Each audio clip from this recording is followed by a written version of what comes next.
کہ جب 31 دسمبر کی رات آتی ہے تو اس موقع پر جو آپ کو پتہ ہے بے پردگی ہوتی ہے، ماؤں بہنوں کی عزت کا جو جنازہ نکالا جاتا ہے، اور اس موقع پر جو فائرنگ ہوتی ہے اور جو خوشی کا اہتمام کیا جاتا ہے، میرا آپ سے سوال یہ ہے، مسلمانوں کا جو اسلامی سال شروع ہوتا ہے ہجری کیلنڈر کے لحاظ سے وہ یکم محرم ہے، مسلمانوں کے جو سال کا آخری مہینہ وہ ذی الحج ہے، ایسے جو عیسائی ہیں ان کا کون سا عیسوی لحاظ سے جنوری اور آخری مہینہ دسمبر۔ لیکن مجھے آپ یہ بتائیں، آج تک کسی کرسچن نے آپ کے سال کی خوشی منائی محرم کی؟ کیوں نہیں مناتے؟ جب آپ کا اسلامی سال آتا ہے تو کرسچن آپ کا طریقہ کیوں نہیں اپناتے؟ میلاد النبی کے موقع پر کرسچن کیوں نہیں خوشی کرتے؟ ہمارے ہاں لوگ کرسمس کا موقع آتا ہے کیک کاٹنا شروع کر دیتے ہیں، وہ کیوں نہیں کاٹتے؟ حالانکہ ہم تو اللہ کا نبی سمجھ کر حضور کی ولادت خوشی مناتے ہیں، اور وہ تو اللہ کا بیٹا سمجھ کر، جو سراسر شرک ہے۔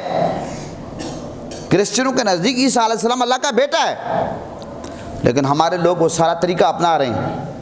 آج تک ہمارے جتنے بھی مذہبی تہوار آتے ہیں، کسی کرسچن نے آپ کو مبارکباد دی نہیں، لیکن ہمارے ہاں لوگ کیا کرتے ہیں، ان میں گھل مل جاتے ہیں، حالانکہ اکثریت ہے۔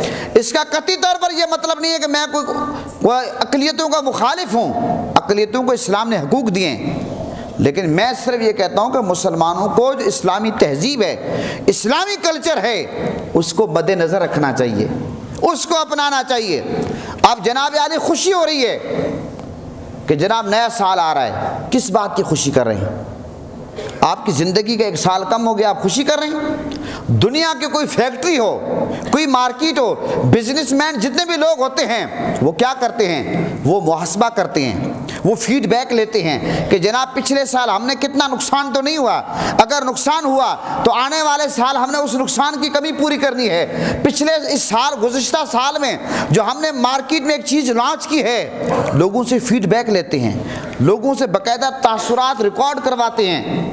جناب آپ ہماری اصلاح کریں، بتائیں کہ تاکہ اس میں ہم بہتری نئے ایڈیشن میں لائیں، کوئی کتاب چھپواتے ہیں، ایسے ہوتا ہے۔ ایک ہم ہیں کہ ہمارا زندگی کا ایک سال کم ہو گیا، ہمیں تو محاسبہ کرنا چاہیے، اپنے گریبان میں جھانکنا چاہیے، اللہ کی بارگاہ میں سجدے میں پڑھنا چاہیے کہ مولا سال تو ہماری زندگی کا گزر گیا، ہم سے اتنی ہماری نمازیں رہ گئی، اتنے ہمارے روزے رہ گئے، نیک اعمال رہ گئے، ہم نے مریض کی عادت نہیں کی، ہم نے رشتہ داروں کا خیال نہیں کیا، حقوق اللہ اور حقوق العباد کی پاسداری نہیں کی، ہمیں پچھتاوا ہونا چاہیے۔ ہم نے پاکستان کے جو قوانین ہیں، آئین ہے، اس کو فالو نہیں کیا، آقا علیہ السلام کی سیرت کو، اسوہ کو فالو نہیں کیا۔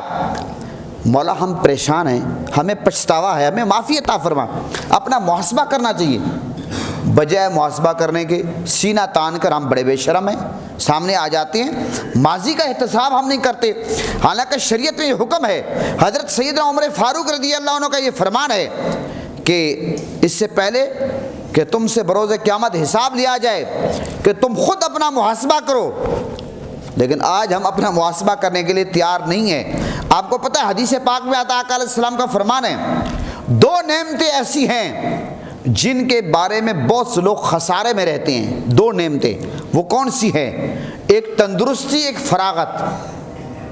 تندرستی سے جو لوگ فائدہ اٹھاتے ہیں وہ بہت کم ہیں، بس ایسے تندرستی صحت مند ہیں، ہٹے کٹے ہیں، لیکن صحت سے فائدہ نہیں اٹھاتے، محنت نہیں کرتے، کام نہیں کرتے، عبادت نہیں کرتے، ریاضت نہیں کرتے۔ پھر جب بوڑھے ہو جاتے ہیں پچھتاوا ہوتا ہے، یار میں صحت مند تھا، میں نماز پڑھ لیتا، میں کوئی عبادت کرتا، میں کوئی قرآن کی تلاوت کرتا، اچھا کام کرتا، پچھتاوا ہوتا ہے۔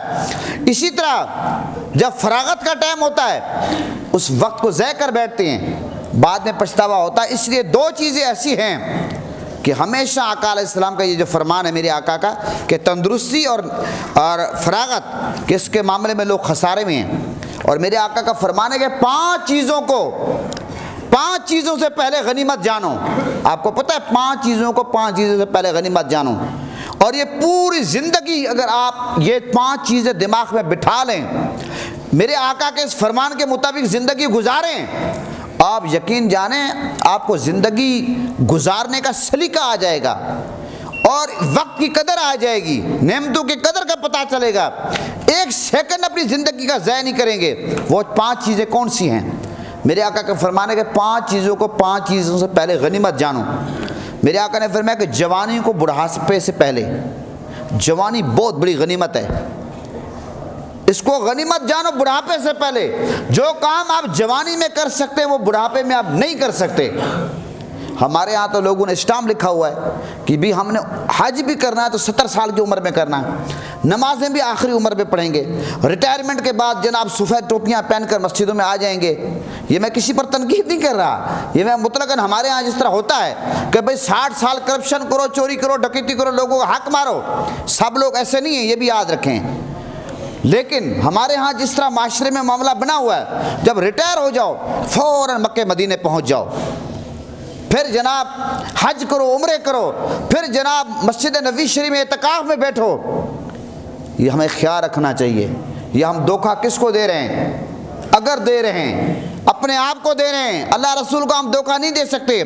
تو فرمایا کہ جوانی سے پہلے بڑھاپے کو غنیمت جانو، صحت سے پہلے، فرمایا کہ صحت کو بیماری سے پہلے۔ اگر آپ صحت مند ہیں، کڑیل ہیں، جوان ہیں، ماشاءاللہ ٹھیک ٹھاک ہیں، تو بیماری کو صحت سے پہلے یعنی کہ صحت کو بیماری سے پہلے غنیمت جانو۔ جب بیمار ہو جائیں گے کچھ نہیں کر پائیں گے۔ مالداری کو محتاجی سے پہلے، آپ کے پاس مال ہے، آپ اللہ کے نام پر خرچ نہیں کر رہے، آپ 31 دسمبر کی رات کو آتش بازی میں لگا رہے ہیں، پھر جب آپ کے پاس مال کی ضرورت پڑے گی کچھ نہیں ہوگا۔ اس لیے مالداری کو محتاجی سے پہلے غنیمت جانو۔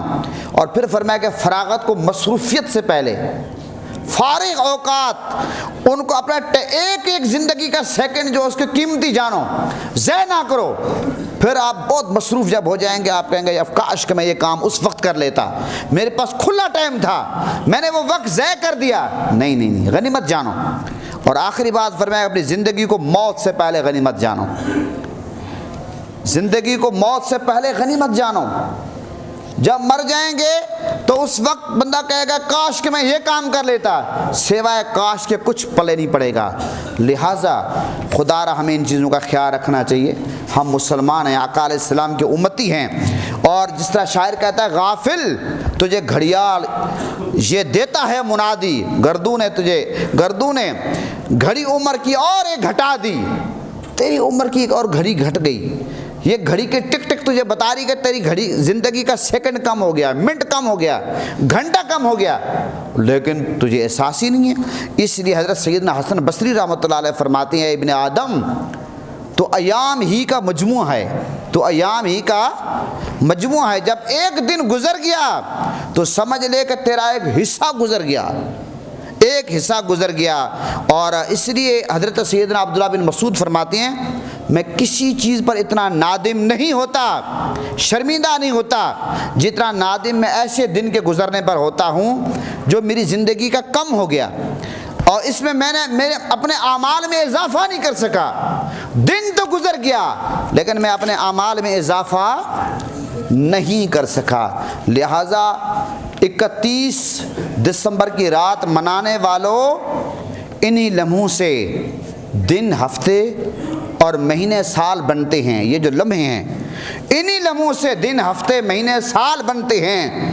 یہی گزرے تو ماضی، جاری ہوں تو حال بنتے ہیں۔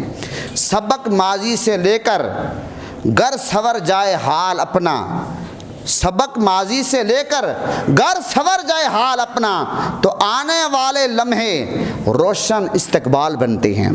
فرمایا کہ یہی لمحے قیمتی سرمایہ ہیں اس زندگانی کا، انہیں ضائع جو کرے وہی کنگال ہوتے ہیں۔ فرمایا کہ گزاریں لمحہ لمحہ جو خدا کی اطاعت میں، گزاریں لمحہ لمحہ جو خدا کی اطاعت میں، ولی اور غوث ہوتے ہیں، کتب ابدال ہوتے ہیں۔ فرمایا کہ کہیں ٹک ٹک کی گھڑی، کہیں یہ ٹک ٹک کی گھڑی، سانسیں تیری ہو رہی ہے کم، یہی پیغام دینے کے لیے گھڑیال بنتے ہیں۔ اور آخری شعر فرمایا کہ بلا ناغہ کیے جائیں اگرچہ ہوں، فرمایا کہ ہوں وہ کم ثاقب، بلا ناغہ کیے جائیں اگرچہ ہوں وہ کم سابق، خدا کے ہاں پسندیدہ وہ افعال ہوتے ہیں۔ عمل کرو، شاعر کہتا ہے بے شک تھوڑا ہی کرو لیکن بلا ناغہ کرو، مستقل مزاجی کے ساتھ کرو، استقامت کے ساتھ کرو۔ لہٰذا ہم مسلمان ہیں، مسلمانوں کا جو اسلامی سال ہے وہ محرم ہے اور آخری مہینہ ذی الحج ہے، یہ عیسوی لحاظ سے یہ عیسائیوں کا وہ ہے، اس سے ہمارا اس تہوار سے ہمارا کوئی تعلق نہیں ہے۔ مسلمان ہیں، اسلام میں پورے داخل ہو جائیں اور اسلام کے مطابق زندگی گزاریں، اسی پہ اتفاق کرتا ہوں۔ پاکستان کا مطلب کیا؟